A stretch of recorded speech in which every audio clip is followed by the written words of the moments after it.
Contrary to popular belief, the North Carolina Medical Board isn't out to get its licensees. In fact, board members and staff operate from a position of belief that most licensees are competent professionals who, given good information, will make good decisions. This is Jean Fisher Brinkley, Communications Director for the North Carolina Medical Board, and this is MedBoard Matters. So what does making good decisions look like in the context of medical regulation? Basically, it means playing by the rules. While there are some similarities between state regulatory boards, there is also incredible diversity among them in terms of who they license, what they regulate, and how they look into allegations of misconduct. The North Carolina Medical Board wants to make sure its licensees are well informed about the laws, rules, and policies that affect the practice of medicine in our state, so they can avoid missteps that could land them in hot water with the board. Most of the information licensees might need is on our website, which can be found at www.ncmedboard.org. But to be honest, most licensees don't spend a lot of time browsing it. The typical licensee visits the website once a year to renew their professional license, and even then, it's usually sort of a drive-by transaction. So last year, NCMB decided to take the website to its licensees, more specifically, to the freshly licensed ones. When a physician or PA is licensed in North Carolina, board staff send a series of welcome emails to give them kind of a jump start on practicing in North Carolina. So far, we have reached more than 3,000 freshly minted North Carolina Medical Board licensees, and I'm happy to say that our messages have gotten a pretty good response. Our statistics show that 3 out of 4 new licensees at least take a look at what we have to say. Honestly, we think the information we are now sending to new licensees is helpful for any licensee to know, but judge for yourself. On this episode of MedBoard Matters, we'll be taking an audio tour of NCMB's new licensee resources page. If you would like to follow along on your computer as we browse the page, go to www.ncmedboard.org/quick start. That's one word, all lowercase, QUICKSTART. Ready? Let's get started.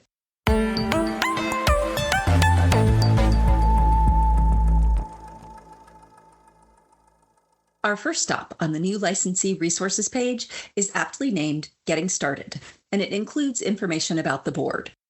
This is just what it sounds like, which is a brief description of the composition of the North Carolina Medical Board, a link to photos and bios of our current board members, and some FAQs about the board. Also in this section, NCMB's licensee information pages. Any medical professional who is getting started in the state wants to make sure patients can find them, right? Well, the North Carolina Medical Board maintains the state's most comprehensive database of information about licensed physicians and PAs. It's the most used resource on our website, with more than 3,000 searches every weekday. Every licensee in North Carolina has an individual information page. State law requires that NCMB publish certain information, like whether the licensee has an active license to practice or where they went to medical school. Licensee information pages also show whether a licensee has public regulatory actions. The board also offers licensees the opportunity to provide additional information, such as their practice website, honors and awards, and what their approach to practice is. The new licensee resources page includes instructions on how to access and update your own page. Whether you are a new or a long-established licensee, I encourage you to check out the licensee information pages. It's basically free marketing. Okay, moving on. Just below Getting Started, we have Practicing in North Carolina, which includes information on the laws, rules, and position statements that govern and inform the practice of medicine in our state. The authorizing statute that sets NCMB's mandate to regulate medicine and surgery for the benefit and protection of the people of North Carolina is known as the Medical Practice Act. The Act outlines the board's primary responsibilities and powers and defines potential bases for regulatory action by the board. The board may only take action against a licensee when it can demonstrate that a violation of the Medical Practice Act has occurred. We've linked the entire statute here. I won't lie, it's not the easiest reading. That said, it's important. Pretty much everything the board does can be traced back to the Medical Practice Act. Next in this section is rules. Rules can be extremely informative about the specific ways the North Carolina Medical Board conducts its responsibilities. For example, if you want to know the exact requirements for applying for a physician license, you'll find it in Rule 21, NCAC 32N0107. Of course, that particular information is most useful before you get your North Carolina license. But good news, there are rules about all sorts of things the board does. If you want to know how complaints and investigations work, there's a rule. If you want to understand the right way to establish and maintain a supervisory relationship with a PA, there's a rule on that too. If you want to know all of the information NCMB is required to publish on those licensee information pages I mentioned, you guessed it, there's a rule. Actually, there are more rules than I can easily count.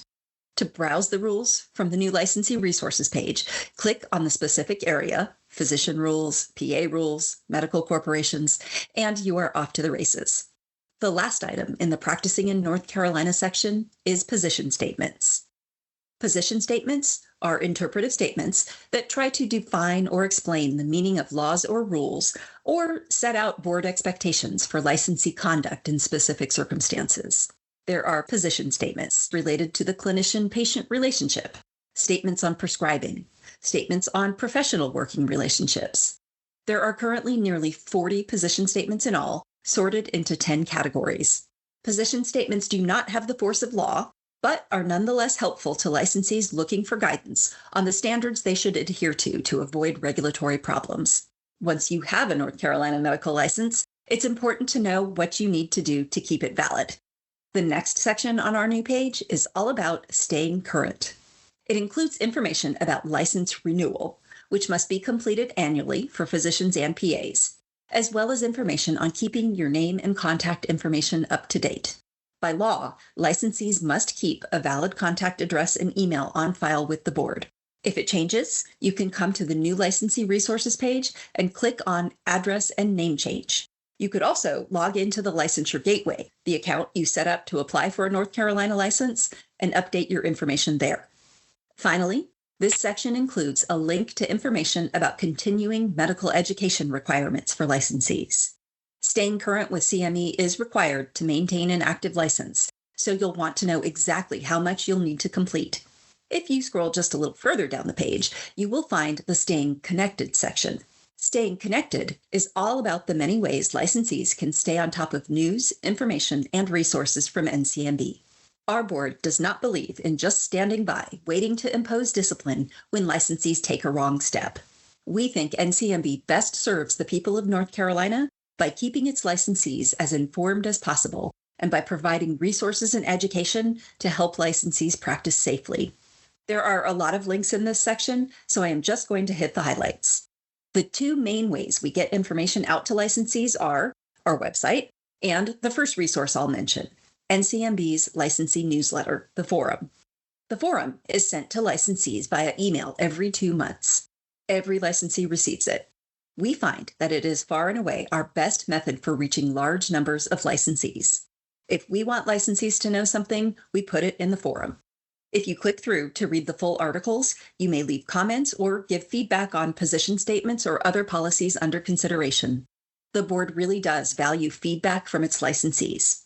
NCMB is also active on social media and currently has a presence on Facebook, X, LinkedIn, and Instagram.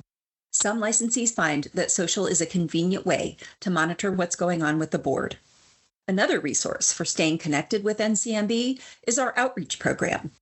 The board gives dozens of presentations to professional meetings and groups, including private medical practices, each year. We have prepared talks in a number of topics, but the board is also happy to tailor its presentations to the specific interests of the group. Click on Presentations and Webinars on the resource page to find a link to the online form you can use to request a speaker. You are already aware of the next resource I'll mention, which is the MedBoard Matters podcast. The podcast is one of our very favorite ways to give licensees in-depth information about various topics in regulatory medicine. We are currently in our 5th year and have built a library of timely and relevant episodes, if I do say so myself. You can check out past episodes anytime by visiting www.ncmedboard.org/podcast. There is also a link to the podcast right here on the new licensee resources page under MedBoard Matters Podcast. The final section on our resource page is wellness. Why is this on the new licensee resources page? Well, it's no secret that burnout is rampant among medical professionals. The most recent Medscape Physician Burnout and Depression report, produced in 2024, found that 49% of clinicians reported experiencing burnout. Unfortunately, just 15% of those affected reported seeking professional help.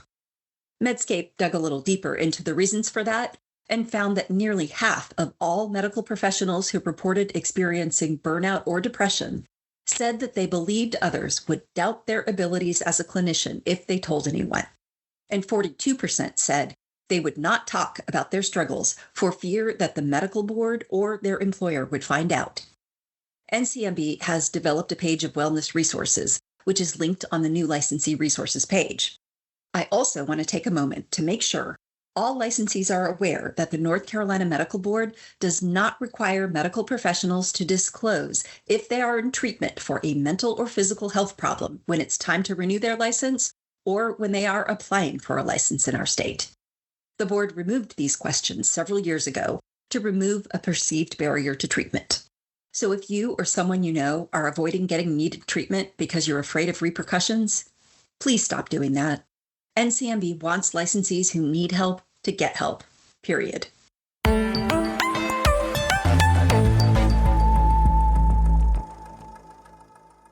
Well, that brings us to the end of both our tour of NCMB's new licensee resources page and this episode of MedBoard Matters. I hope I've convinced at least a few of you that there is a lot of useful information on our website, and I hope you remember how to find it. Once again, go to www.ncmedboard.org/quickstart to browse resources for new licensees. While I've got you thinking about accessing NCMB's information, I want to mention that we recently launched a new mobile website interface for visitors who use a smartphone to access our website. Open a web browser on your phone and enter www.ncmedboard.org to see the new interface.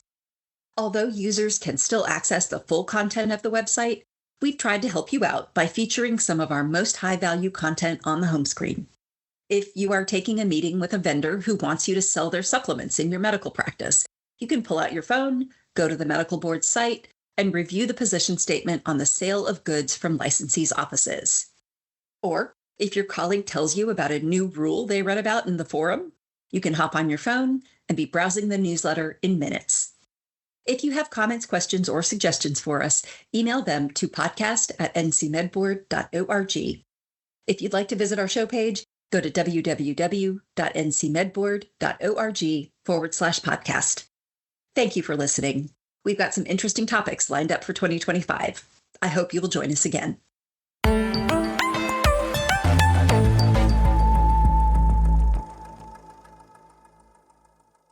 This podcast is produced by the North Carolina Medical Board. The North Carolina Medical Board exists for the benefit and protection of the people of North Carolina.